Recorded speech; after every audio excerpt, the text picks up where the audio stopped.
Hey guys, what's up? This video I'm going to be showing you how to make homemade spawning mops, and these are the ones that I've used all the time for breeding my shabunkins, and they've worked very well, so I hope you try it and I hope that you like it. There's only a few things that you're going to be using to be making this, and I'm using the ones that have a little sucky cup on the side, so you can put it on the side of your tank or the bottom of your tank. There's other kinds you can make that are relatively the same, but you would put a cork in it, or you can make it with a rock if you don't want to use this, or if you want it floating from the surface of the water, because some fish prefer that, but my shabunkins prefer to breed on the bottom. So what we're going to be using to be making the spawning mop is a pair of scissors, a book to be wrapping the yarn around, a bowl to be putting hot water in, and a sucky cup. You can also use a rock if you want it to sink, or you can use a sucky cup if you want to hold it to the bottom or stick it to the side, or you can also use a cork if you want it to float. Some fish prefer it to float, some fish prefer it to stick to the bottom.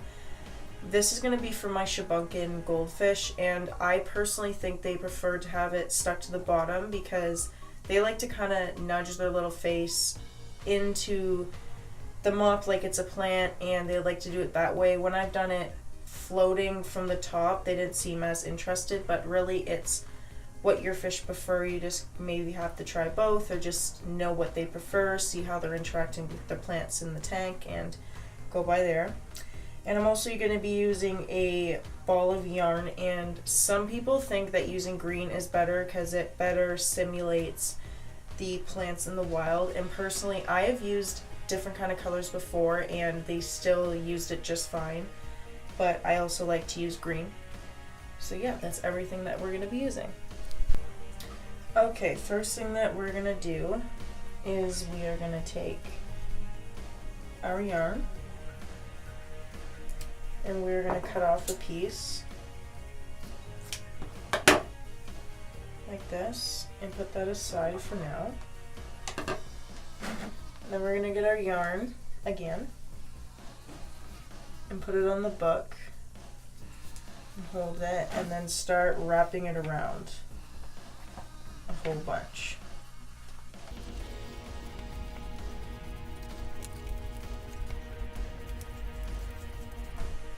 Okay, once we wrapped it around, we're going to cut it and wrap it around as many times as you really want it thick. So the more times you wrap it around is the thicker it's going to be.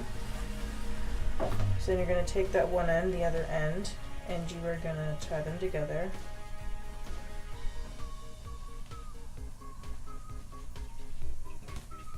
Like that. And then you're going to start to slide it up to the edge. And before you take it off, you're going to take that other piece and you're just going to slide it on.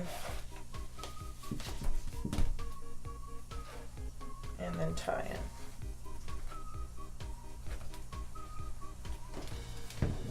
Like that. And then slide it off. So it looks like this. And then you're going to hold the top where you tied, and then you're going to cut the bottom very evenly.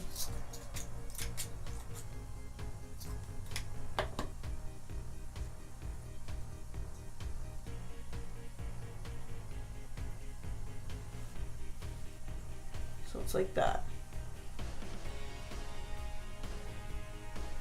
You can make them thicker or thinner, whatever you prefer.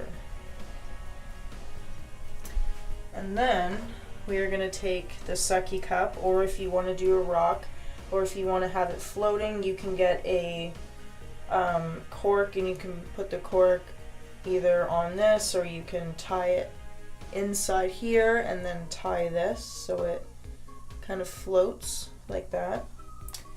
But I like to get one of these and take this off, and then take these parts and kind of tie it on.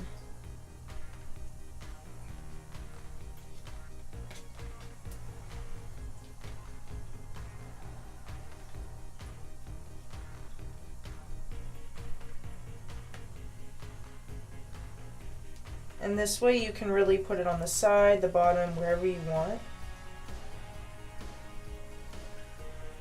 Like that. Now that they're made, I'm going to put them in some hot water just to make sure if there's any dye on them or anything's inside the fabric, that all gets off. And also to waterlog them a little bit so they flow a little bit better while they're in the water.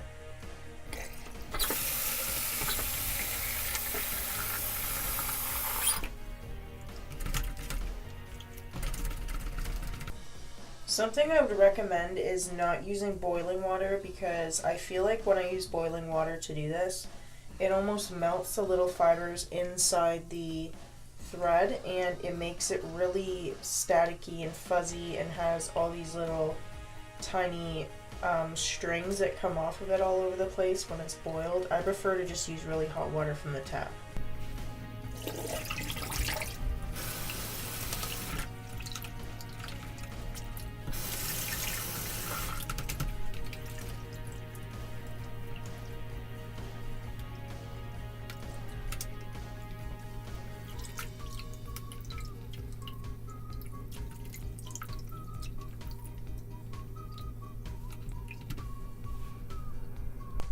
At this point, the spawning mops are now ready to be put in the tanks, and I'm going to go ahead and do that and put them in my shibunkin tank. These fish already bred a few times, but I'm just making sure that my one female is not getting egg bound, and I'm going to put them in there for her for a few days. Something great about these spawning mops is once they have eggs on them, you can just take them right out of the tank and put them right into a spawning tank, or take the parent fish out and just leave the spawning mops in the tank, depending what kind of fish you're breeding.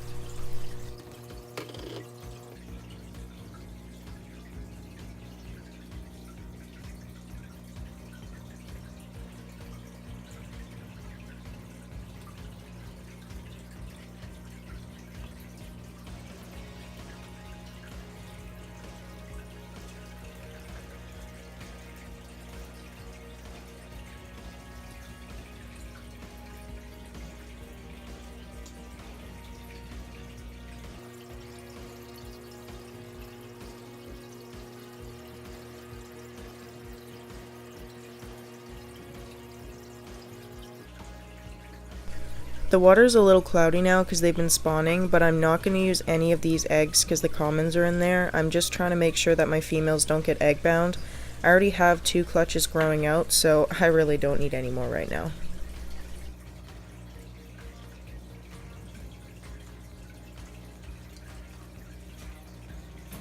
Thank you so much for watching this video. I really appreciate it, and I appreciate all of you who have.